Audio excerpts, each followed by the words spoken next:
Hey guys, my name is Jordan Koss. Welcome to the Almost Essential podcast.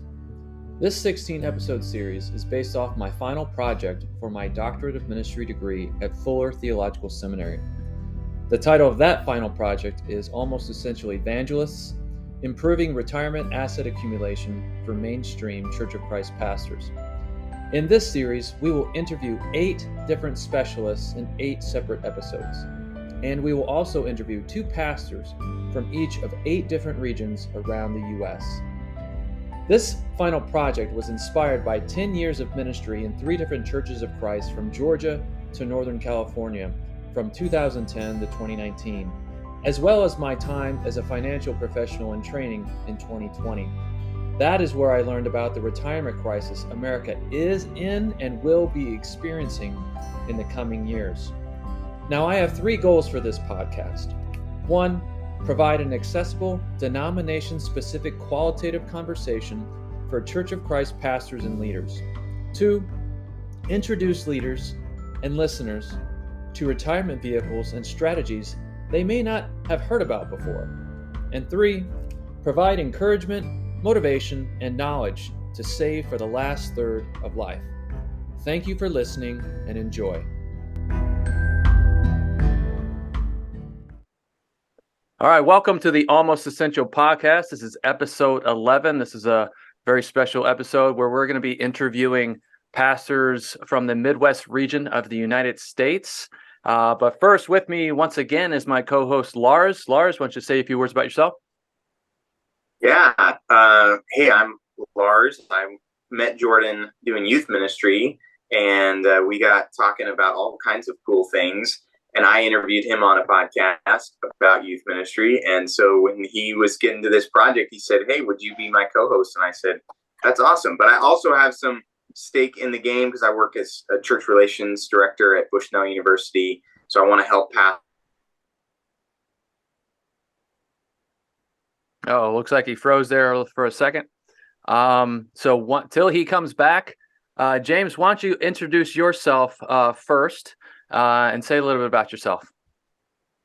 Well, James Telgren, I got a wife, an 11-year-old girl. We came up here to Minnesota almost 4 years ago to plant a congregation in rural southwest Minnesota. Before that, been working with churches in South Dakota, Nebraska, and Arkansas. And oh goodness, went to Harding University, graduated in 2000. And I guess, yeah, that's about all about me as far as this conversation, I suppose. Okay, great. And Dion, why don't you say a few words about yourself? Hey, Dion Frasier. I am the senior minister at the Reynoldsburg Church of Christ, which is a eastern suburb of Columbus, Ohio. This is year 21 for me here at Reynoldsburg. Wow. After serving a church for a couple of years in Lansing, Michigan, and in Flint, Michigan. Mm-hmm. I went to it was Michigan Christian College. When I got there, we changed the name to Rochester College. A couple of years after I started going. Graduated from there with a bachelor's. Got my MDiv a few years ago from a Methodist seminary, United Theological Seminary. Nice. Married to my wife, Christy, for 24 years this year. Have an adult child. My oldest is a nurse at Children's Hospital here in Columbus. My youngest is a freshman in college. Awesome. Playing volleyball at a college south of us. And pretty much the short and skinny of who I am. All right. That's awesome. Now, I went to Rochester College my freshman year back in 01-02. What years were you there? I graduated in 2000, so I missed you by a year. Missed me by a year. Awesome. Well, I hope Lars is able to join back up pretty soon.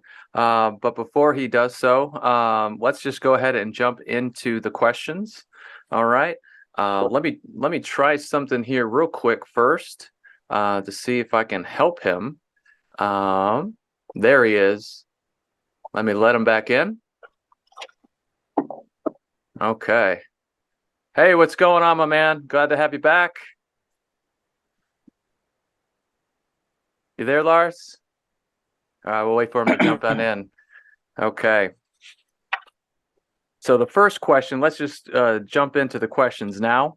And the first thing that I wanted to talk about, you were asked to read a portion of what I've written so far in my final project on perhaps the theological reasons why possibly Church of Christ pastors have struggled in terms of accumulating assets for retirement. And I want to say a few things and then ask you for your thoughts and so forth.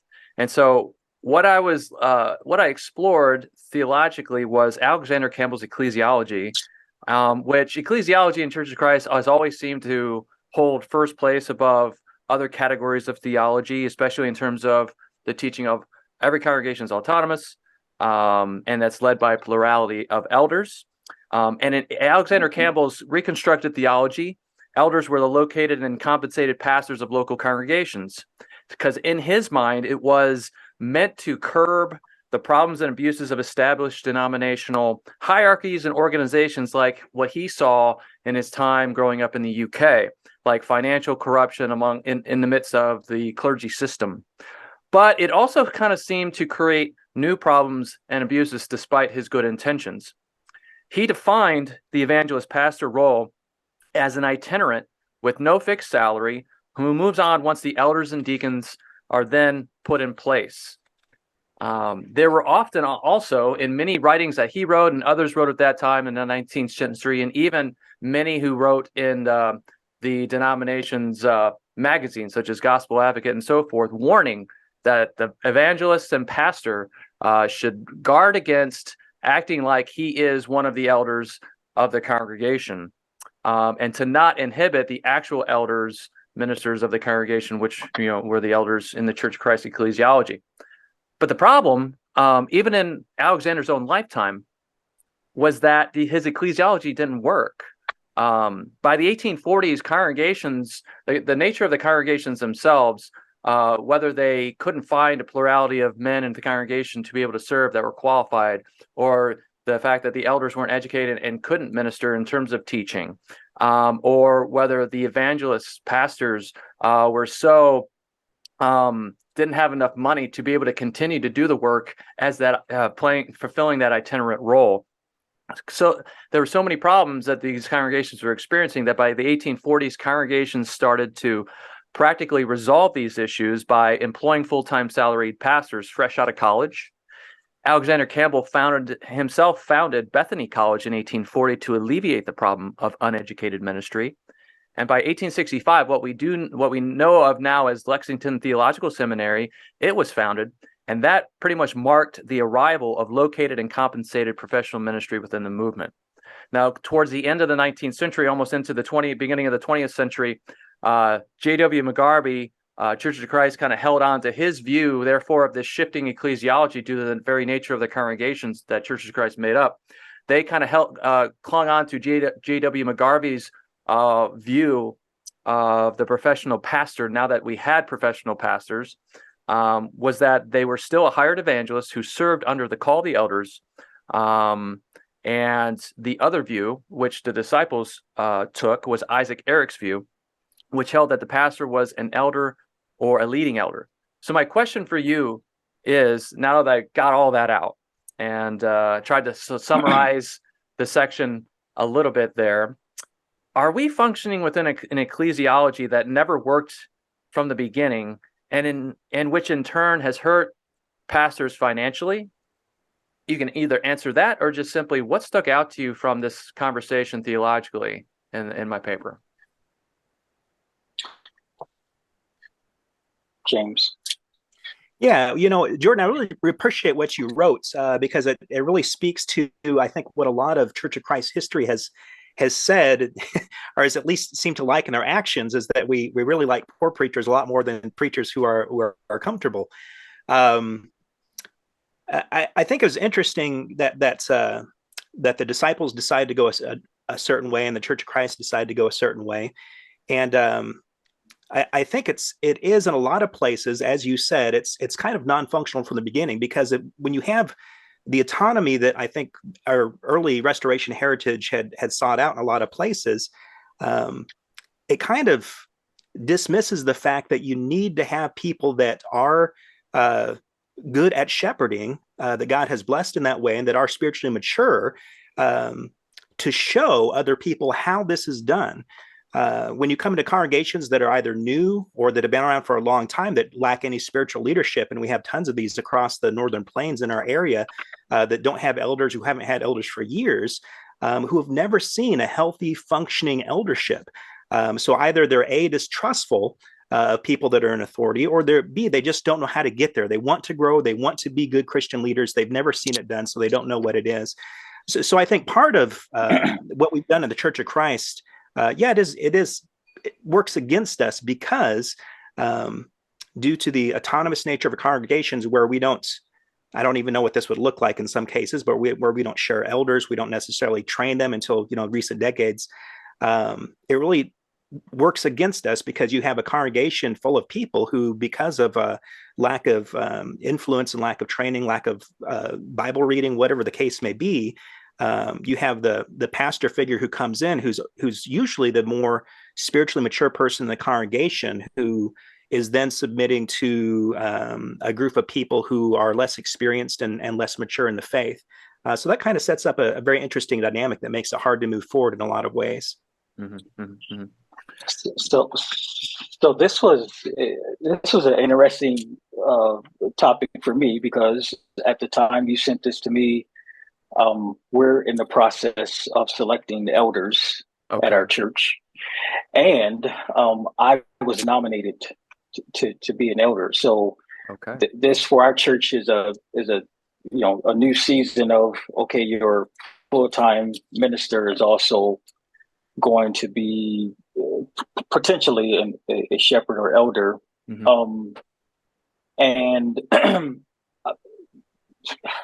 trying not to give you the full boring story, I've always had a seat at the table at our church. And so for me, serving as an elder, we finished the process on Sunday. I'm officially an elder of our church. Congratulations. But thanks. Nothing has changed from before Sunday or after Sunday. Like, I'm still doing what I've always done as a minister, and I probably have more of a pastor role at our church.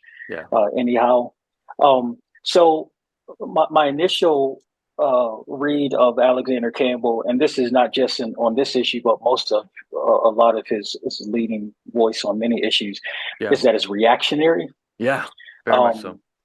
And so a lot of what we have done in our movement has been a reaction not to be like something else, and your narrative picks right up on that. And I think that when you think about it, almost all of our theology, whether it's ecclesiology, whether it's our pneumatology, like our theology of the Holy Spirit, we have a theology that's mostly built on not being like the charismatics, right? Or if it's something else, it's like, well, we don't want to be like that, and so typically that results, in my opinion, in sort of going down this. I don't want to use the word erroneous, because we're kind of building a bridge as we walk on it, like we're making it up as we go. Right. I don't know that the Bible speaks of professional clergy. Yeah. Right. So, so we're making it up anyway. Yeah, it is a construct. But even, it's a construct that we have then built a theology on, which is, I mean, that's kind of like, if apple pie is American, doing that in Churches of Christ, like that's Church of Christ, right? Yeah, man. And so I think whenever we talk about trying to establish something in terms of a firm way to play out an ideal, like the clergy laity payments or money, when it's reactionary, for me, it's already on shaky ground. Yeah. Lars, any thoughts yourself on this initial reaction, just kind of gut reaction to that theological section? Yeah, I mean, as I listen to you guys talking a little bit, I appreciate how we've kind of experienced this, but we're also evolving, And like, I think as Alexander Campbell, his motif actually evolves over time. And what we end up kind of seeing play out is kind of the Campbellite division of this democratic kind of, even what you were saying, of being elected, as to the eldership. It's very American, very democratic, very much and so. So I think that has its benefits, right? And we can see that play out in our lives, but we can also see, and I think this is where some of the stuff in your work, Jordan, and the conversation today will take us, is how some of those good things have also reaped some not so good things. Yeah. And one of those ways is that we don't tend to care that much for the person who then ends up carrying this load, and especially financially. I do think it's interesting, and I'd be curious about some of the narratives that you guys might have gotten in your life. But I can think of one, and I'll give it as an example, and then just hear any thoughts or reactions, maybe if you have some narratives like this. But my grandfather was studying at Pepperdine and wanted to do preaching, and his grandmother was kind of helping raise him because he moved down from kind of the Napa Valley area to study at Pepperdine. And this was World War II era. So he was staying with his grandmother. And she said, yeah, you can help these small little churches and you can preach, but you can also work. And it's very popular nowadays with bivocational stuff. So I have actually carried that down, where my dad has preached and been a deacon and been always very involved in church leadership. We led a house church. He was a house church leader when we were overseas in Southeast Asia. And just every church that we've been a part of, my dad has been in leadership, but he's never been a full-time minister. He was always working another job. My mom and my dad both got their masters in ministry from Pepperdine, but have never served in quote unquote full-time ministry role. Wow. And so I'm the first one actually of my family of like 3 generations of preachers to have a full-time gig in ministry. And now I'm actually kind of outside that. Now I'm kind of almost an itinerant evangelist, going out and speaking on behalf of the university and, filling in at pulpits. But that's an example maybe of a narrative that plays into here that was handed down through my family. I'd be curious if you guys have any examples of that in either your life or in your churches that are kind of a narrative that fit into this kind of ecclesiology, how we don't end up. And I think my grandmother, or would be my great grandmother or great great grandmother, I think, she had good intentions, right? But that has shaped an imagination of multiple of us that, we're not going to go into full-time ministry because that's not what preachers do.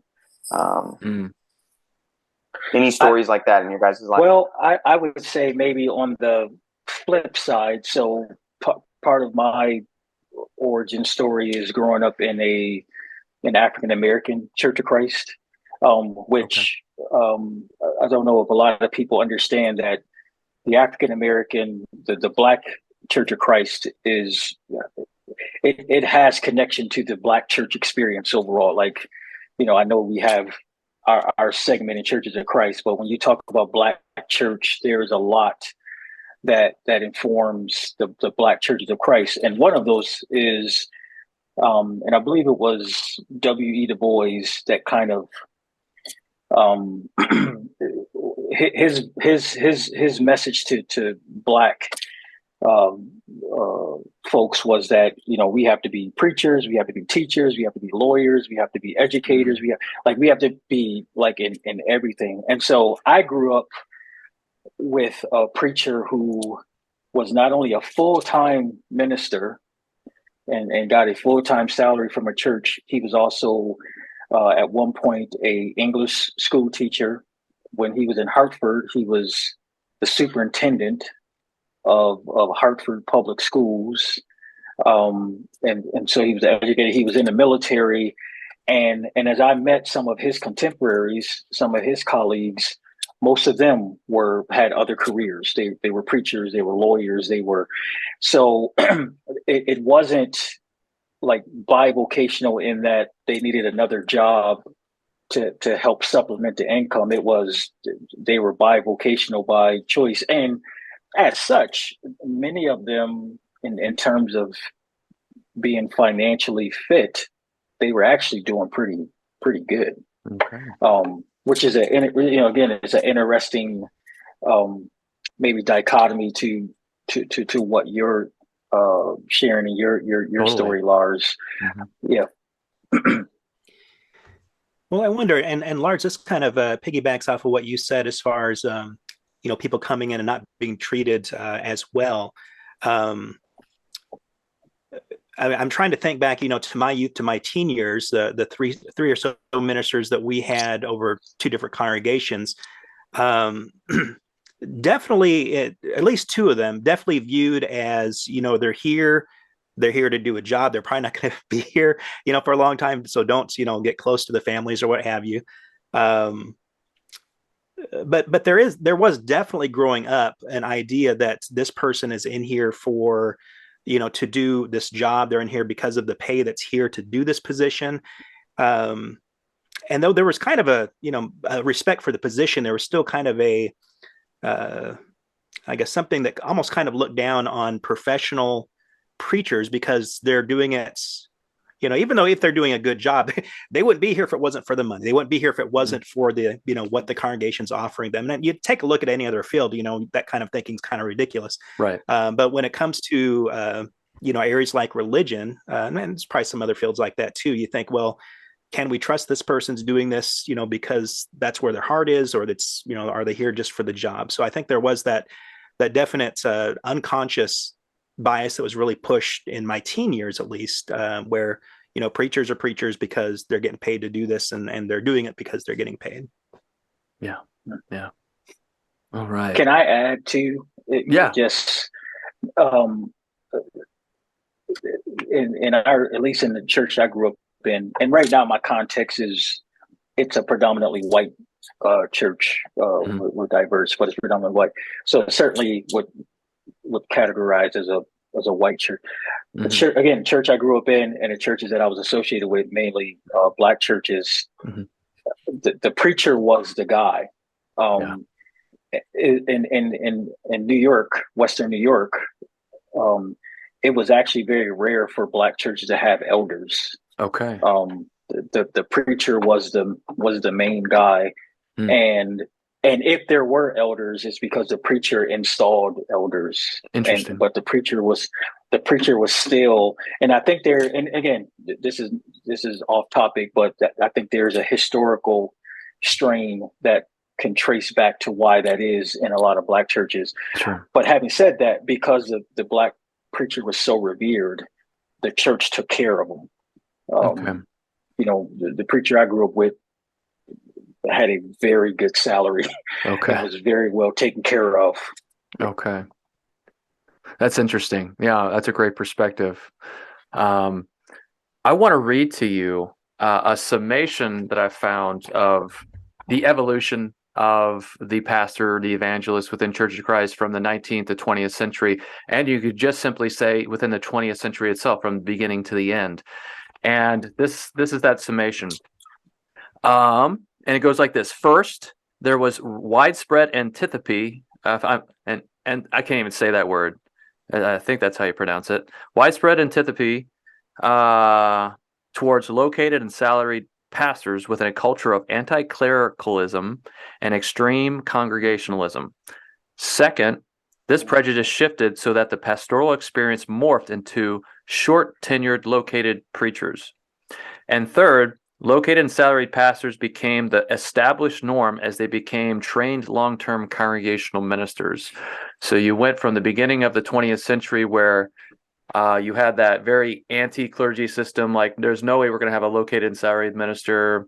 That's what the northern churches have in the cities, and we're not like that. No, that's wrong. That's not what the Bible says. Okay, post-war, maybe getting close to World War II, post-war, short tenure guy. My grandfather was a minister on my dad's side, and I remember my dad was born in Nashville, Tennessee, And he would tell me, yeah, I lived 8 different places around the Eastern United States and Midwest and South before graduating high school. That's how many churches his dad served in, because he had those short tenured.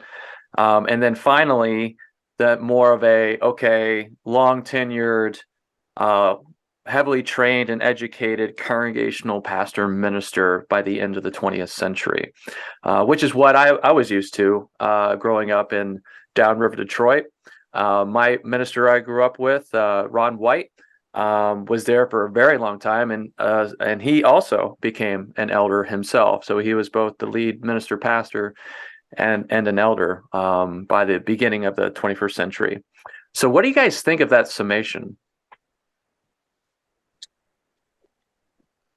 Yeah, I think that's spot on, at least in terms of my experience. And I think there are a couple of things that informs that. One, I think churches have learned, and again, the idea of itinerant ministry and preaching, that's across the denominational, spectrum. I went to a Methodist seminary, and John Wesley was all about itinerant preaching. Like, It's like, hey, you stay here for 3 years, then you move on. Like, because and his understanding was like the Holy Spirit needs you to move and establish churches and stuff. But one of the things I think churches are understanding, I have friends who are in ministry and they've been to 8, 9 different churches, and their kids hate them. Yeah. They're really, I have a really, really good friend. His daughter basically is like, I don't want anything to do with my parents. Why? Because of what you took me through and going to all these different churches and the way you let these churches treat you and blah, blah, blah, blah. So I think churches are coming to an understanding that if we're able to, hold on to someone and allow them to leave this church in this place and give them the blessing of being, families don't want to move their kids all around the country. So why would we want to treat preachers that way? And then we wonder why preachers' marriages are struggling and why their relationship with their kids are, and why they're struggling financially. Yeah. And I think churches are starting to understand that, if we can take care of this individual and allow them to stay in one place and minister, if it works out, let's do that. So I totally see why that is trending that way, because I think people are starting to see the blessing of sort of permanence and longevity, tenure, if you will. Yeah. James, any thoughts? Well, I think you referenced Richard Hughes, I think, in your paper, did you? Yeah, lots of times. Yeah, he a book he wrote many years ago, Reviving the Ancient Faith. And if I remember correctly, he made the argument, and I think it was an interesting point, that after the Civil War, you have the poor South, you have the rich North, and it's the poor South where the churches of Christ kind of tend to spring up and say, and again, as Dion had mentioned, be very reactionary against those Northern churches with the instruments and everything else. And I think part of the thoughts of poverty, we're going to be poverty-stricken people, and our preachers are going to be poverty-stricken preachers. I think that kind of plays into that, because we're not going to have those, rich, well-to-do preachers like they do in the North, because we're much more spiritual than that. We're the ones that have this right, so we're going to do everything. And I think it goes back to what Dion said about being very reactionary. So I think there is that geographical line even there that's drawn, because and as you travel further down south these days, at least I guess places I've been, Texas, Arkansas, the churches are much larger. They don't really hold to a lot of that unless you go to small country churches. And I think probably part of that, as Dion had mentioned, churches are learning things about, stability in their ministers. But also I think probably a desire to really be like, the people around us. Right. Lars, any thoughts? Yeah, I think sometimes when you do these summations and you just kind of say, this is what's happened, it's like, oh, yeah, no duh. That's really interesting. What if we had made a different turn somewhere along the way?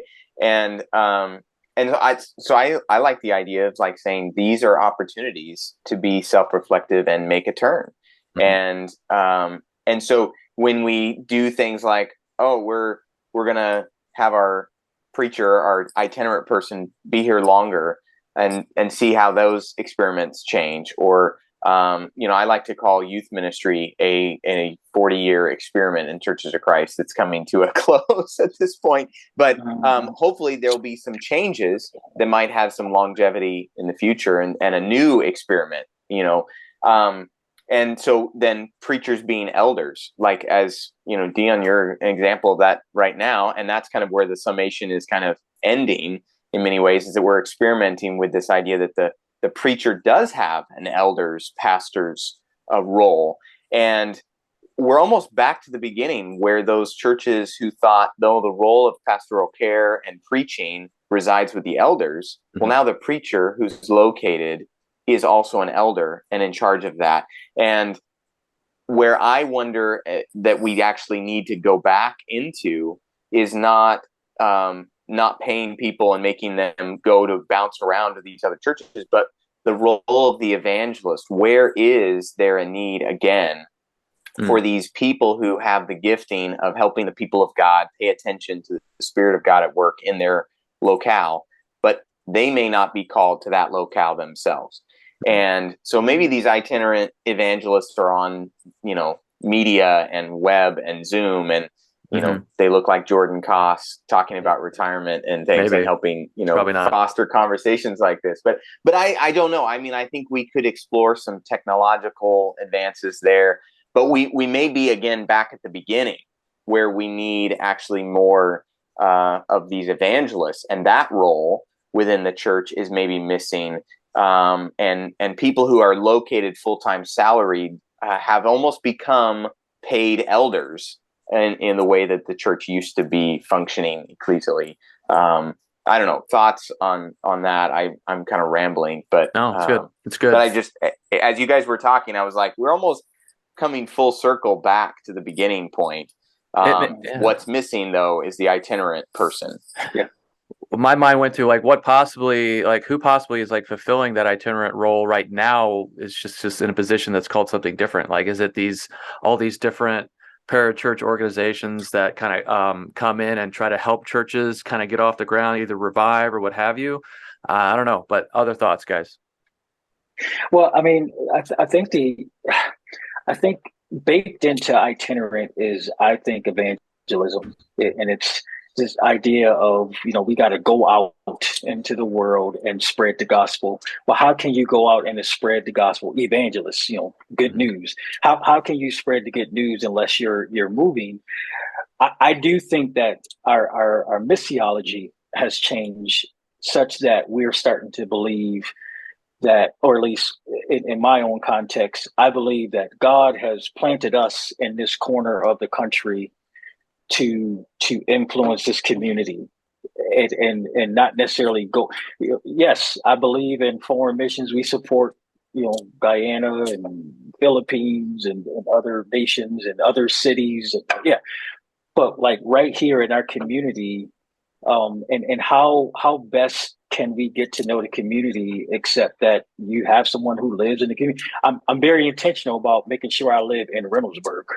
I don't live in Westerville or Gahanna I live in Reynoldsburg. This is my community. Mm-hmm. So I do think that that's part of the change is that we're starting, James, you planted in a community in Southwest Minnesota, and you become a mission outpost there in Southwest Minnesota. And evangelism doesn't have to be going to the next state or it's right here in the community. It's in the church even. And so I think that has I think that's probably why the idea of itinerant is just beginning to wane, and the deferred, I think, status is, getting someone. When you look at some of the job descriptions for ministers, it drives me crazy. Married, 3 kids, then they want you to do all this, they have like 30 things they want you to do. Oh yeah. and then after 3 years, you're like, well, how come you don't know more people? It's like, 'cause you got me doing Yeah. 50 million things, and then that didn't work out. You leave, and again, that causes that ripple of your kids being shifted and moved. But yeah, Right. I'm rambling now. No, it's good. It's good stuff. James, any thoughts? Yeah, I agree. I think itinerant can mean, if for us paid located guys, it's you can look through our day planners and see where we are itinerant. But there is also an aspect of going to different places. I think some church planning organizations are starting to realize the strengths in the people who are good at planting churches usually aren't necessarily good at growing those churches. So there's different philosophies that say we're going to send in different teams once a church hits certain milestones.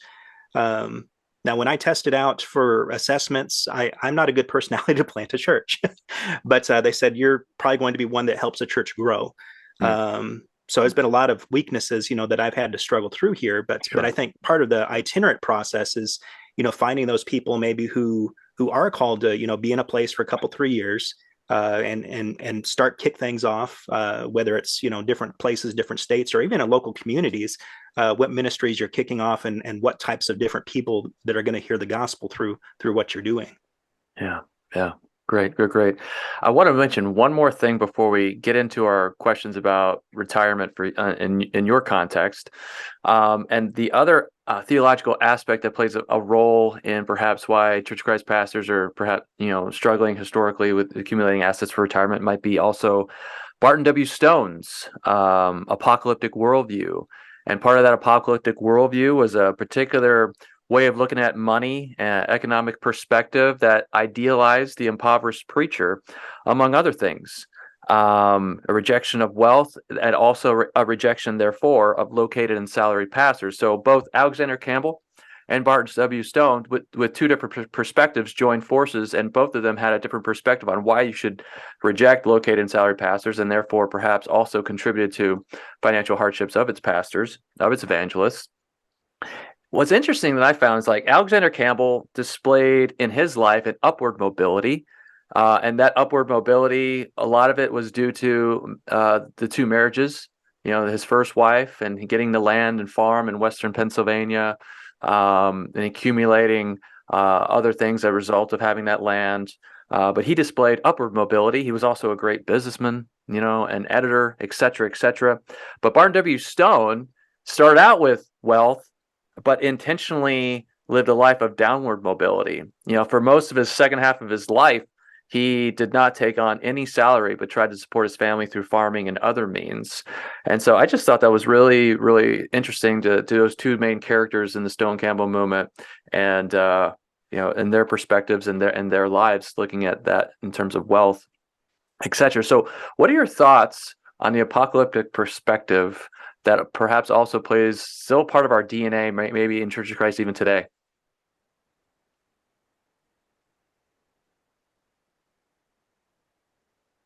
James. Oh, goodness. I mentioned a little bit of this earlier, and as you're saying that, I'm thinking, well, Stone is maybe the Francis Chan of his day, and Alexander Campbell, the Joel, I couldn't remember his last name, but yeah, there are certainly different ways that people will look at finances, and I think it all does stem from good things and good intentions. I know there have been times in my life where we've been getting paid a comfortable salary, and times where we've not. Mm-hmm. And in different situations, people do in the community respect the fact that you're not. It doesn't seem like you're trying to get rich off of what you're getting paid from the church. In other contexts, that doesn't really matter so much. A preacher can drive a really nice car, wear fancy clothes, and it's looked upon as all good. But I think by and large, at least with smaller congregations in our movement, I think they do probably adhere to Stone's ideas without even knowing the origin and the genesis of it. At least that's kind of been my thought process. I remember driving back up home to Nebraska one year from Harding. I was a student, and stopped this little church in Missouri, and this preacher had his 3 kids, and he said, "Yeah, come on out. We're going to take you out for some pizza." And their kids were just in these ratted jackets. They were driving this old beat up minivan that barely got there. And I remember thinking to myself as a preaching student, I said, what in the world have I signed up for? But this was kind of part of the thought process because, I mean, they had a nice church building. They were certainly, it looked like the poorest ones there. Now, I don't know the backstory of, exactly what happened, but it leaves an image, I think, that, when you see this preacher in this community, you probably take away his ability to be generous and, create a good name for Christ in that way. But more than that, I think it creates this animosity that I think it was Dion that you talked about, kids, preachers' kids, ministers' kids grow up in the church despising the church because of what we let, as ministers, what we let churches ring us through. Yeah. Right. Yeah. This is a tough, I think this is a tension that we hate to admit. So first, I don't know what you guys' experiences are. I would love to hear even offline what your experiences are in churches and the topic of money. So, in the church I grew up in, the topic of money was relegated to how much you're supposed to give. I had a preacher that had a pretty interesting teaching about, that, we had to give over a tenth. You had to give like 0.1 over a tenth in order to be right. But accordingly, our church was a really good giving church. It really was. But we never talked about personal finance. We never talked about, riches. And so then when you start reading the story of Jesus and the book of Acts, and you start reading these stories of people getting rid of their possessions and giving it to one another, like that's a tension. I don't know that we are readily diving into in terms of conversations. And so you can see, I think that's a wonderful, I think, to bring up Campbell and Stone and to see sort of the, not necessarily polar opposites, but those, but to see that, I think is interesting, because I do think that's the tension we live in, is, what's having to, like, one of my maybe continued topics of discussion and sermons is what's enough. And so how much money is enough? What is the story behind the storehouse parable, where this dude is, I'm going to build me a bigger storehouse? What, is he not doing what we do with our 401ks and our retirement? What's wrong with that? Why tonight? Your soul is required. What are we supposed to teach with that? Or the rich young ruler, why do we just kind of gloss over that what Jesus wanted him to do was to sell his stuff and follow me? Well, that could be anything. For him, it was riches. Well, maybe it's about money. So I think, in response to your question, I just think it's a tension. That we live in, and part of the tension is that we're afraid to talk about money. Last year, I preached my very first sermon on money, where I didn't just talk about giving. I mean, I talked about money management and all, first time ever, and it was the most uncomfortable series I had ever. That's awesome. No, it's I'm not used to, in church, my experience growing up, going 3 days a week, three times a week to church and Churches of Christ and serving in Church of Christ. Money was not talked about much, but yeah, similar experience. Lars, did you want to say something before we move on? No, let's get uncomfortable and talk about money. Excellent. I think I've done that. I think I've done that transition before. No, I love it. When we had guests on here. It's my favorite transition when we're getting ready to ask the question. Yeah, here we go. So, if you're comfortable sharing, what retirement vehicles, guys, are you currently utilizing, and ballpark how much you currently have saved, either or? And Dion, why don't you start? Yeah. So we are a dual income home. So when I was hired here, I was given a base salary. I was given a whole figure, and I was told, you do whatever you want with it. You can designate part of that towards health insurance, part of that towards retirement, part of that towards, well, my wife had a pretty good job that had a 401k option. She had good health insurance. And so what we did was we just kind of maximized 401k contributions.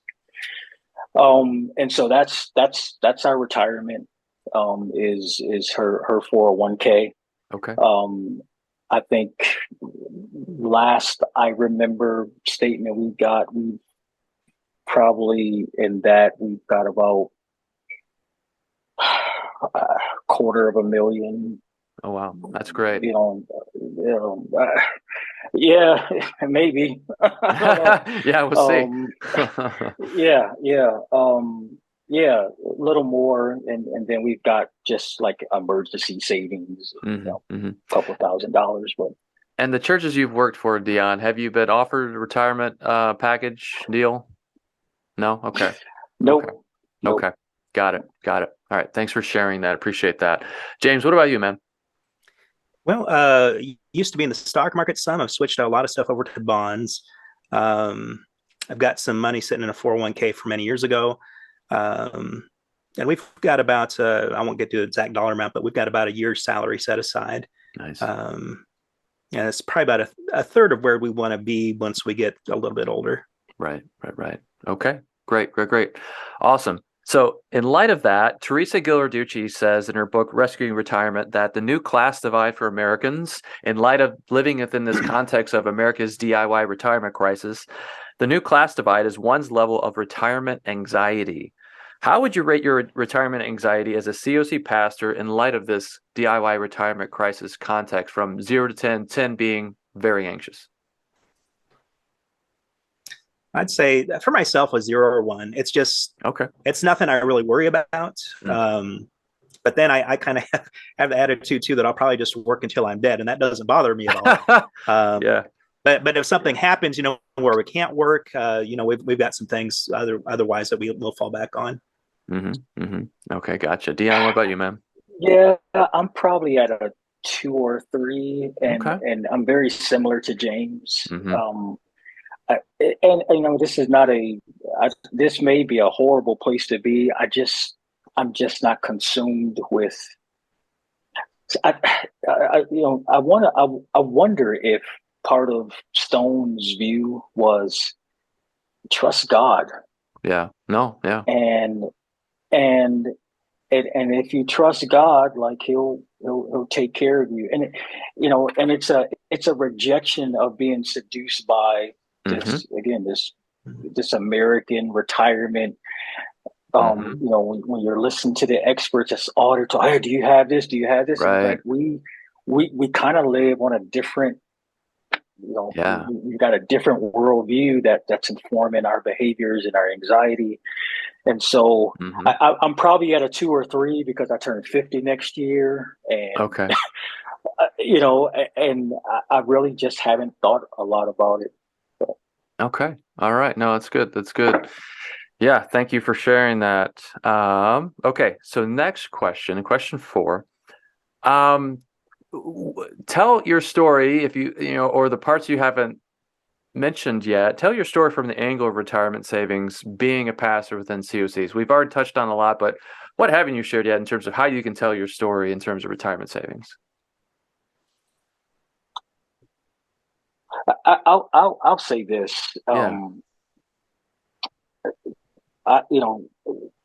Drawing from my experience and going to a Methodist seminary, where many of my classmates are part of the United Methodist Church, or it's split now. So,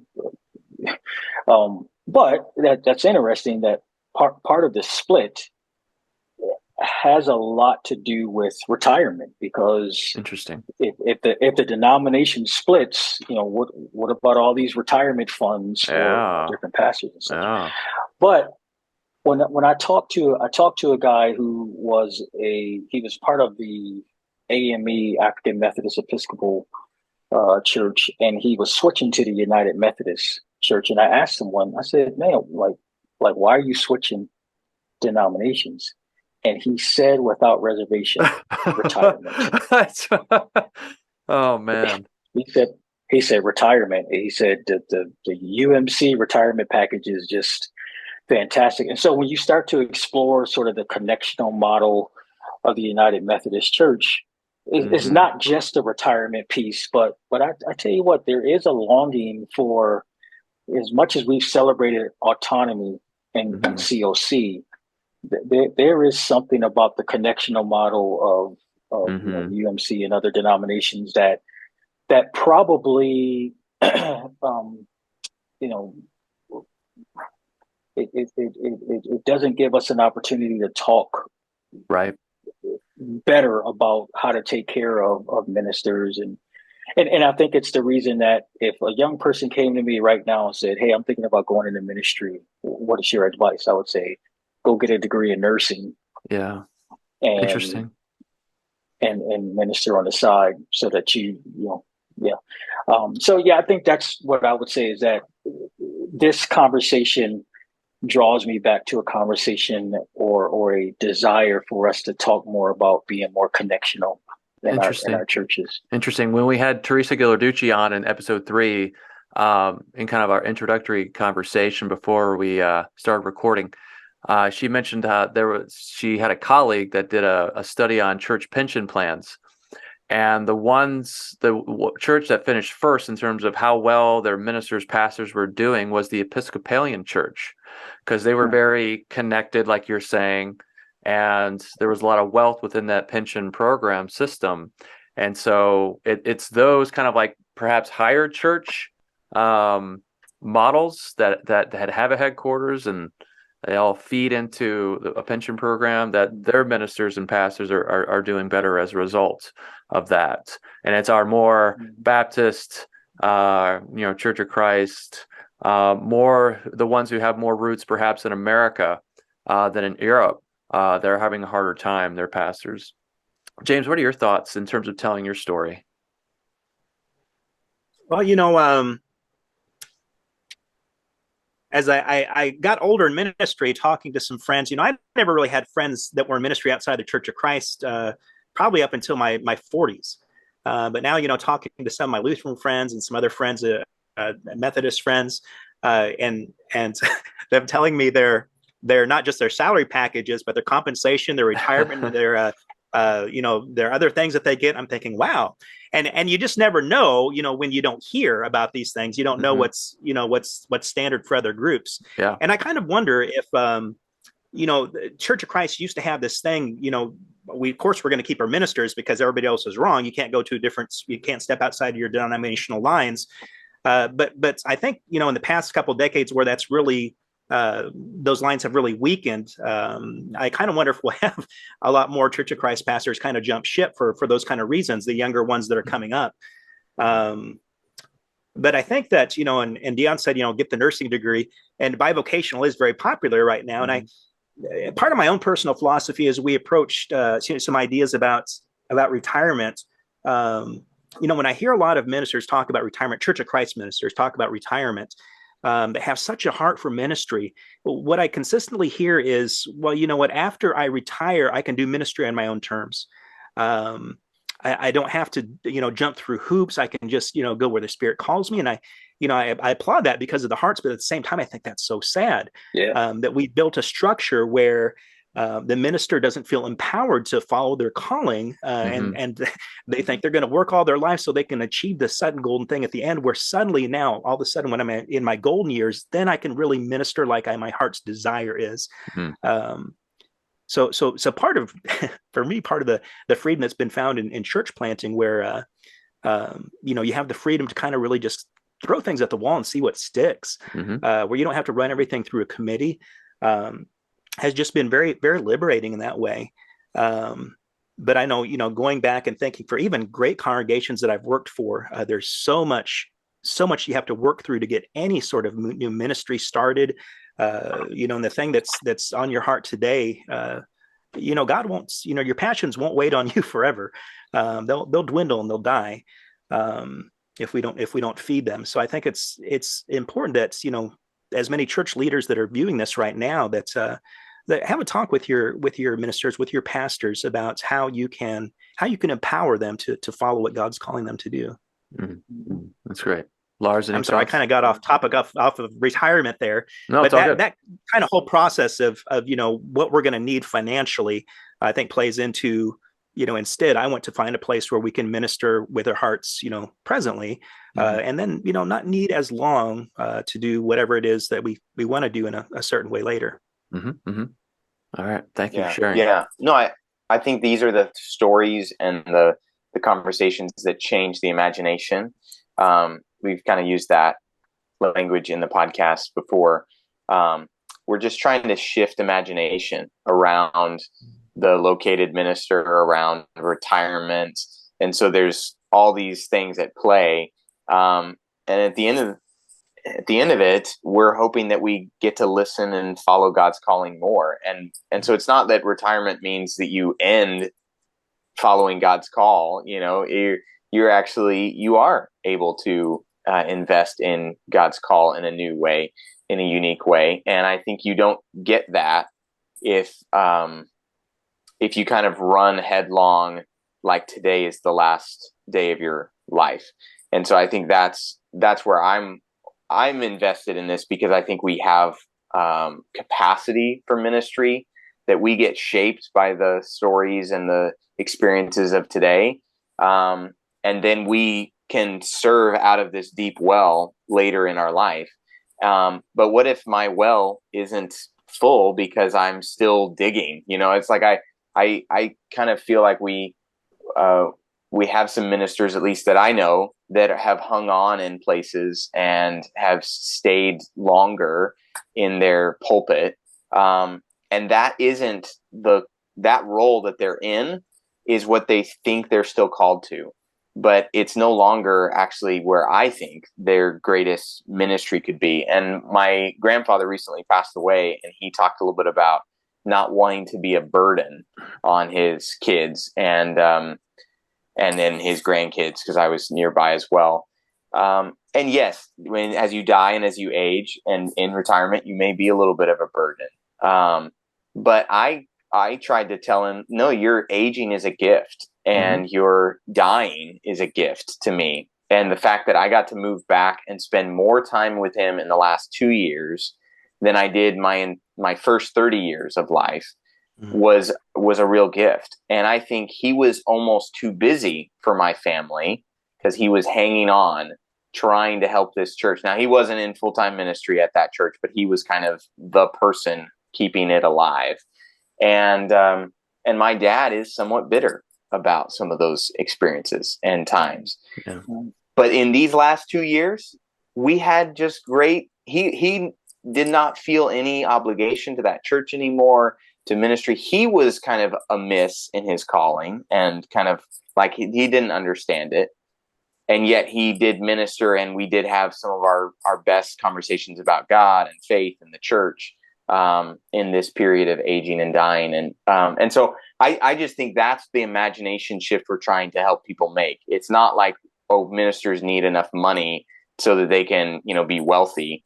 Yeah, we should keep asking the question, what is enough? But we are trying to shift an imagination away from this kind of, let's use up people until they're done. And they miss out on maybe being really fruitful and useful to the kingdom later on. Jordan, we've got some good questions to keep plowing through here. Let's keep moving on. Yeah, question 5. Do you think, guys, being in Church of Christ has hurt or helped your asset accumulation for retirement? Explain. So, who wants to go first?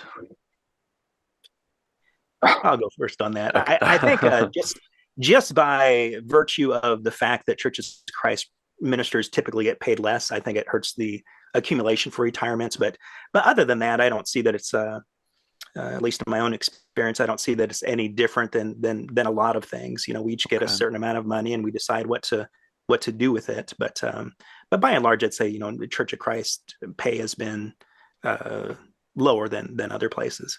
Right. Okay, Dion. Yeah, I would have to agree. And it's hurt. and I can say, I've been recruited by the Methodist Church. Oh, that feels good. And I was recruited by a fairly large Methodist church, and it paid a lot more. Yeah. And what comes with that, I don't know. So and I'll say that the church here has been able to be, they've taken care of us, and I'll also admit that about a year or so ago, I had a pretty frank conversation with the leadership about my compensation. Yeah. And they saw fit to give me a pretty significant raise. So I just want to, I feel it's fair to say, it probably hurt, but this church has done really well by my wife and I. That's good. Thanks for sharing that.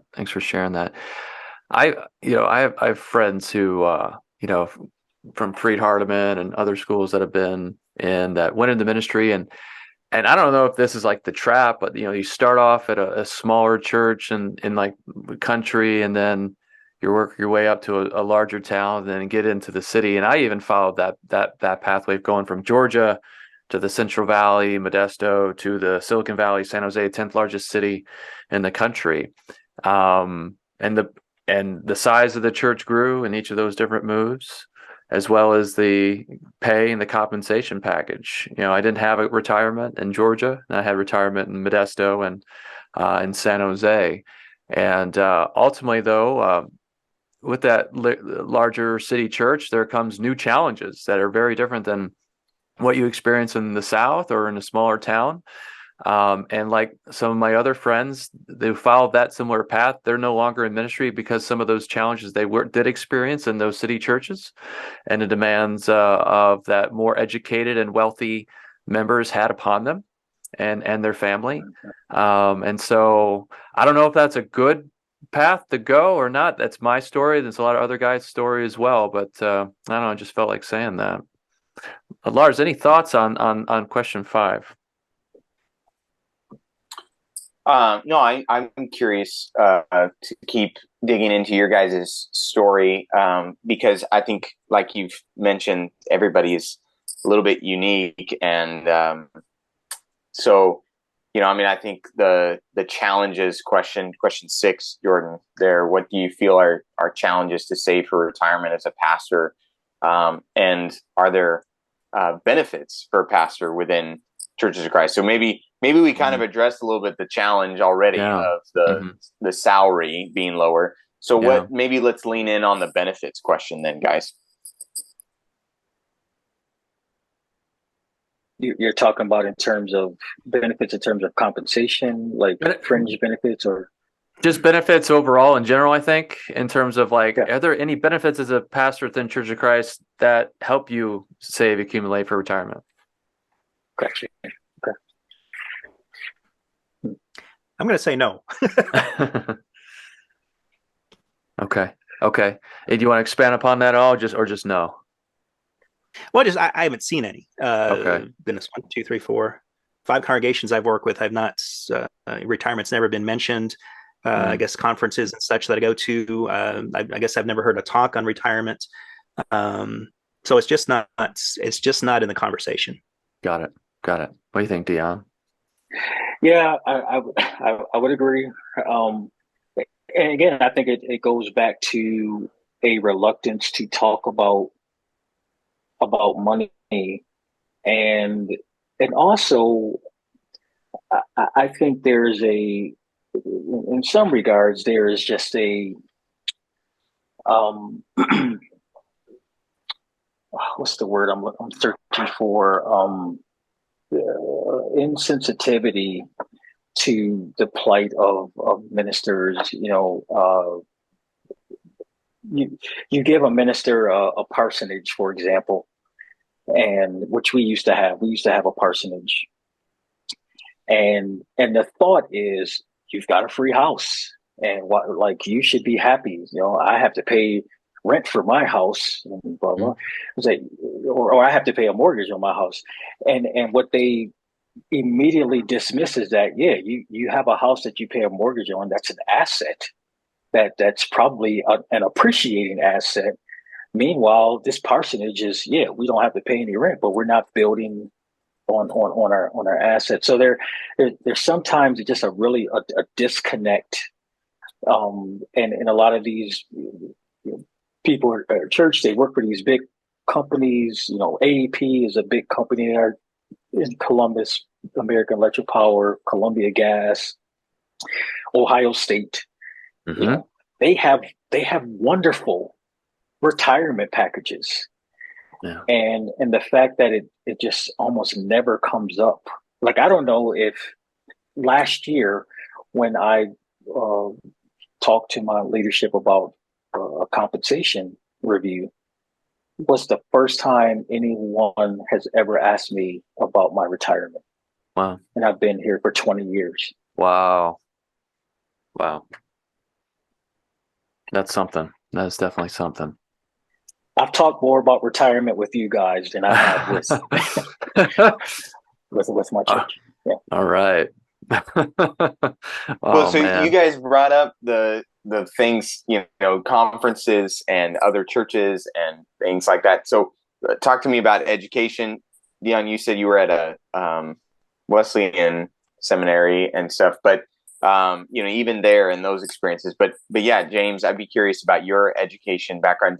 Did retirement come up? Did you get any preparation before you got into ministry? Was there a tenured minister who came by and said, "Hey, this is how you do your taxes"? What was your story about how you got into ministry? Did you learn anything about retirement then? At Harding, I think it might have been mentioned in passing during a particular day that we covered something about finance. But yeah, it was, like I said, it might have been a footnote to a different point that was, in a one-day class. But yeah, definitely nothing that was really talked about. As a matter of fact, I think we just had again, just in passing, things to do with money, as far as, how to negotiate with the church, how to come into contract with a church. Just never really talked about.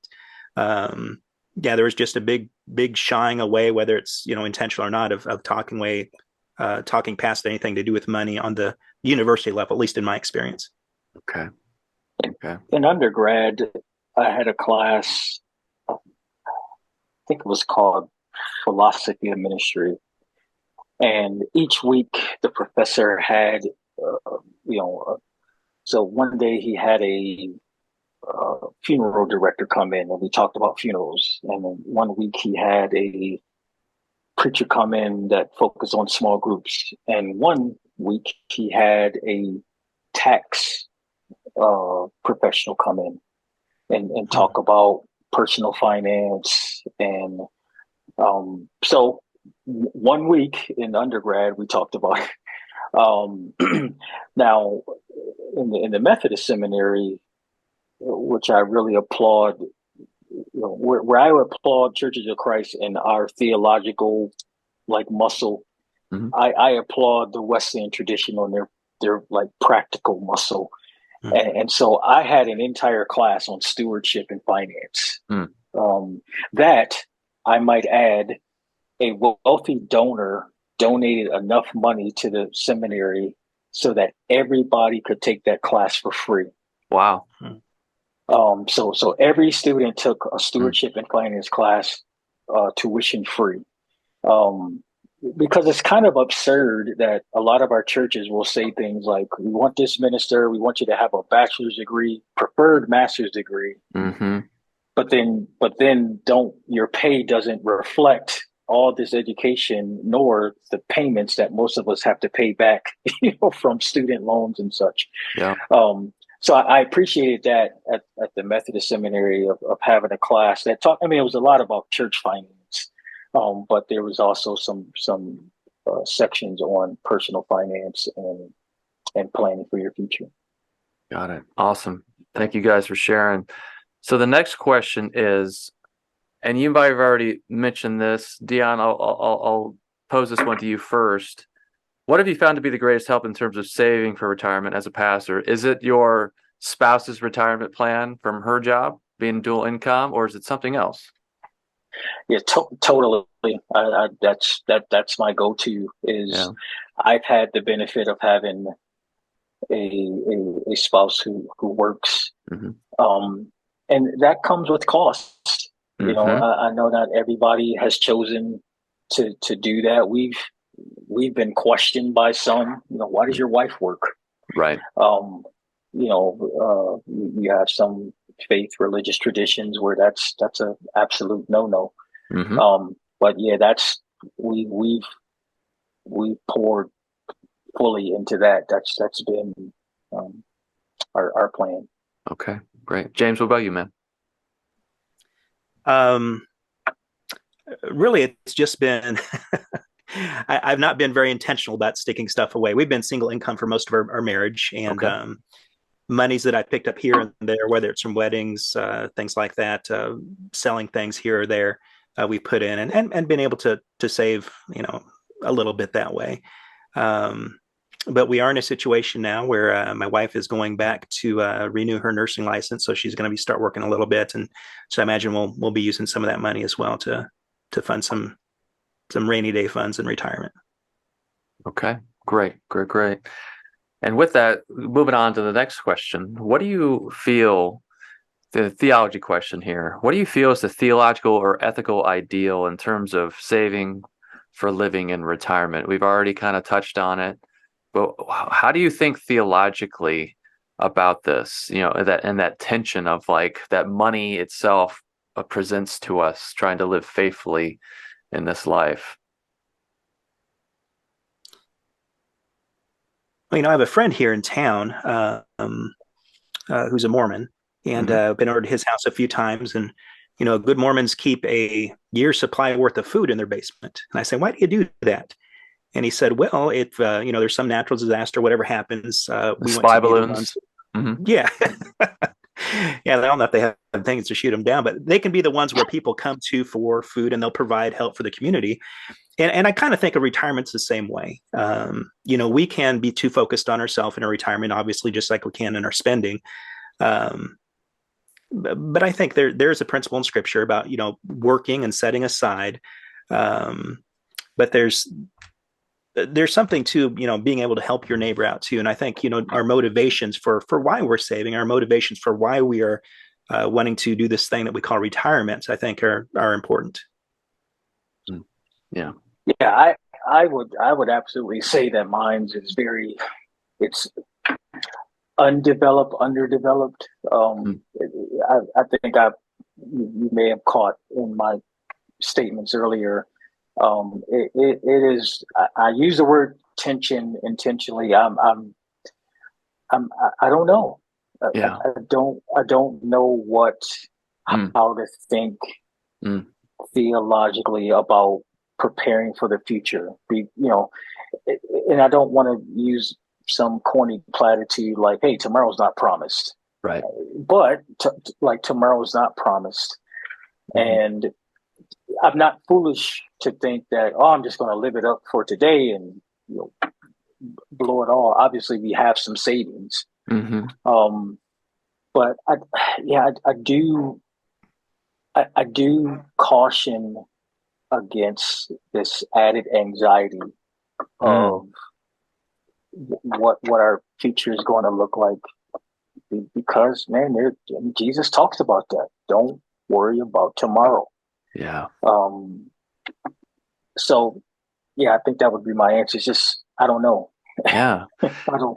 Yeah. And before writing this project in the theology chapter, I would have probably said the same thing. Very, very underdeveloped. I have no clue what to think about it.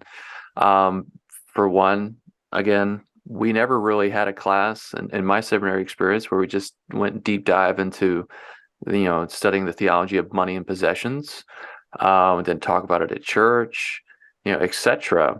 And Lisa Keiser's study about conservative Protestants and wealth, she's a sociologist at Duke, just says conservative Protestants have this negative conception of retirement, that it's not important to save for retirement. And that plays a role in terms of our sociological origin, in terms of perhaps why we feel underdeveloped in that area. But yeah, that's definitely my experience as well. Lars, any thoughts?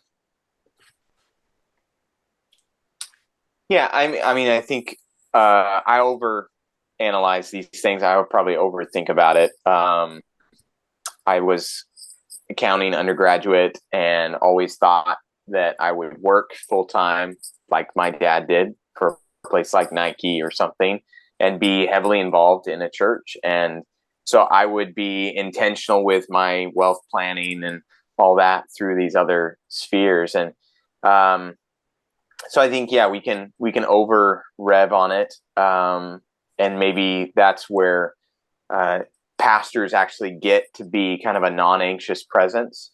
And that's, I think, as I read Teresa Ghilarducci's stuff, I go, this is what pastors ought to be, is that in the midst of the retirement crisis, they are a picture of how to think about this well, but not overthink about this. And when we don't, when we don't give them at least some vehicles, when we don't have a conversation about money and retirement after 20 years of you serving at the church, we're actually in some ways robbing you of the opportunity to talk about retirement with your church members.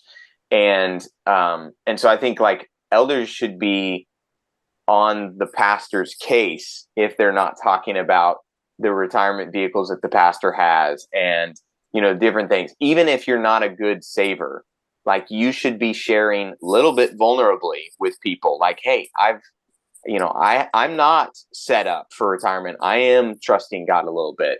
And yeah, these are the factors that have influenced that. And because this is a pastoral moment, these are anxieties that people are having, and they may also be going into retirement unaware of the burden that they're going to be maybe on family and all these things. And so how do we live together in kind of this mutual dependency that we're called to in the kingdom of God if we aren't talking about it? Otherwise, we're all trying to do this on our own.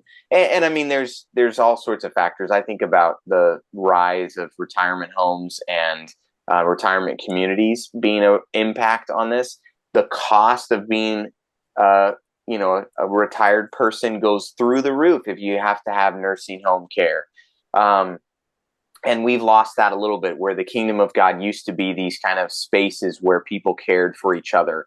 And so, we maybe should be more vulnerable, ask for needs, and kind of make that, how are you caring for the aging and the retired among us in our church?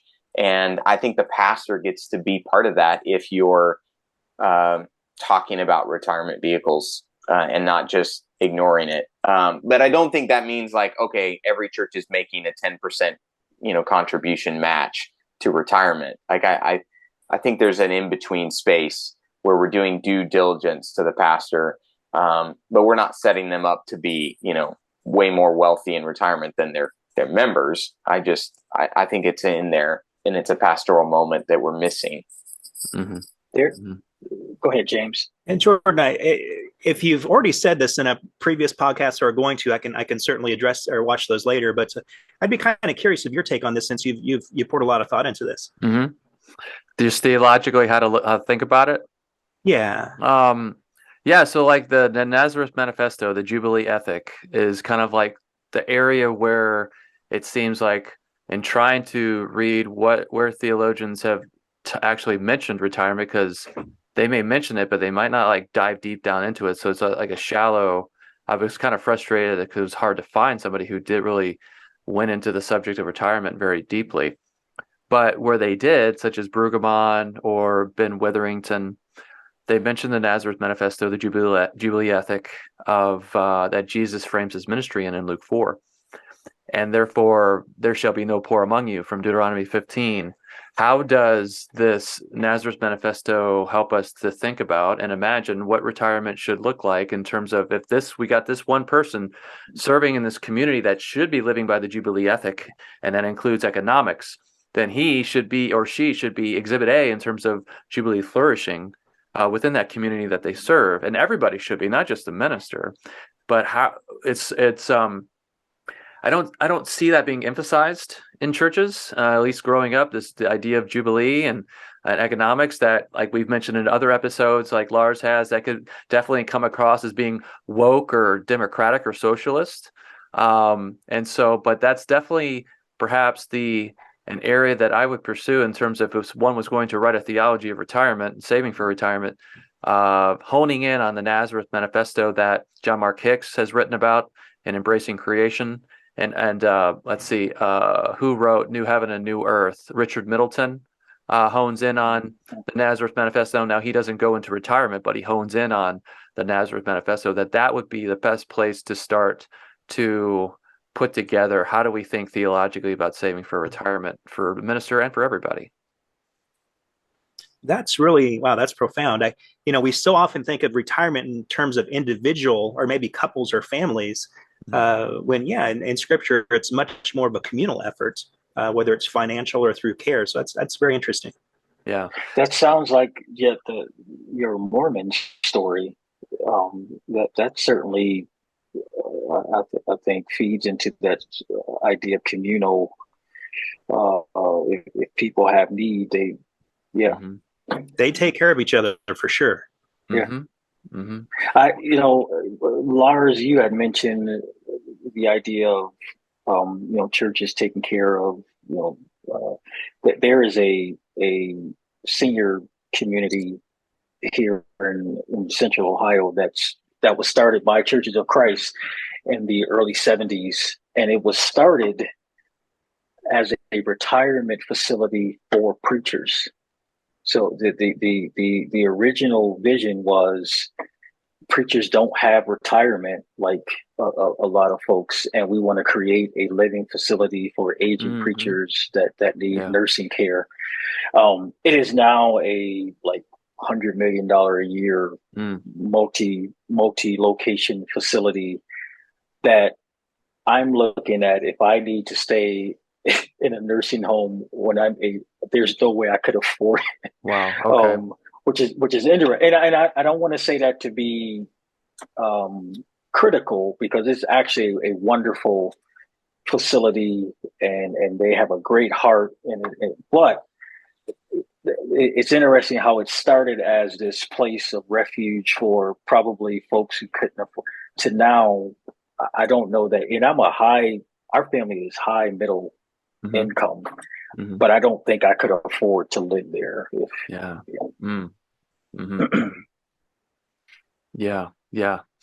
So, guys, we are running out of time. We want to respect the time commitment that you made tonight, and we appreciate you coming on here and sharing with us your story and your thoughts and being vulnerable. It's hard to talk about money. As a aspiring financial professional trying to talk about money with people, it was even tough that's why we're meeting, to talk about money. And so the final question for you guys is question 10.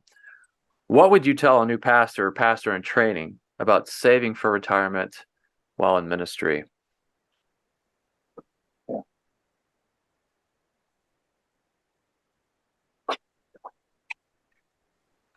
Anyone can go first.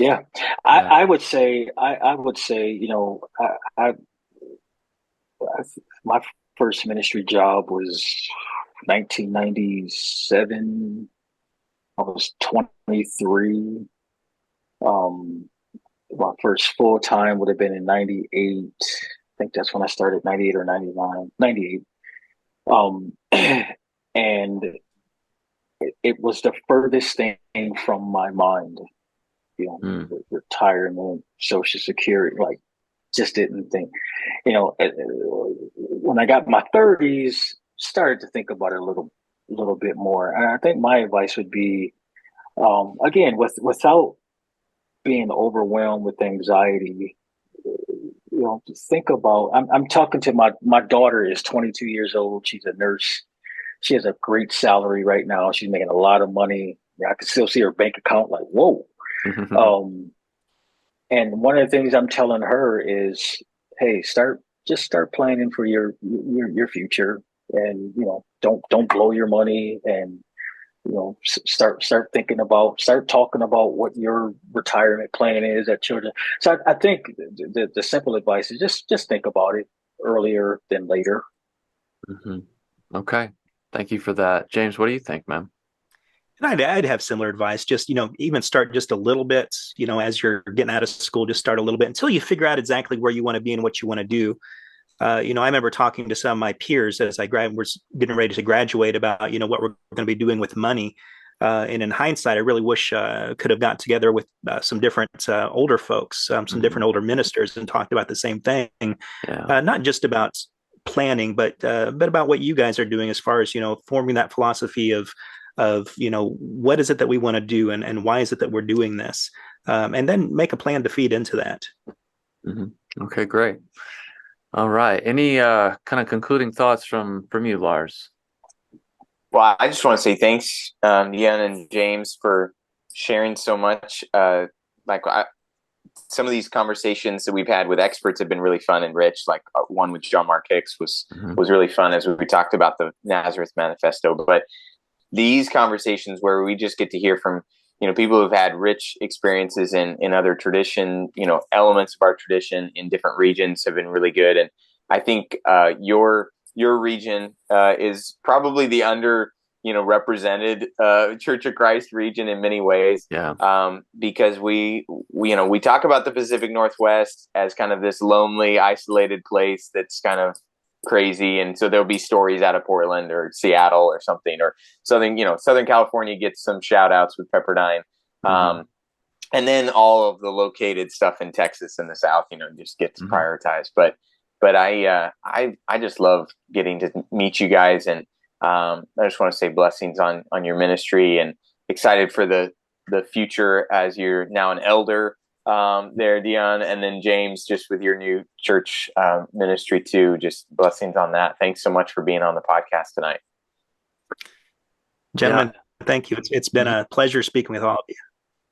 Yeah, and as a fellow Midwesterner, born and raised, thank you guys for coming on here and sharing of yourself. So, guys, for our viewers and for our listeners, we have about 5 more episodes to come after this one. So we thank you for listening. And until the next episode, we will see you guys later. Goodbye.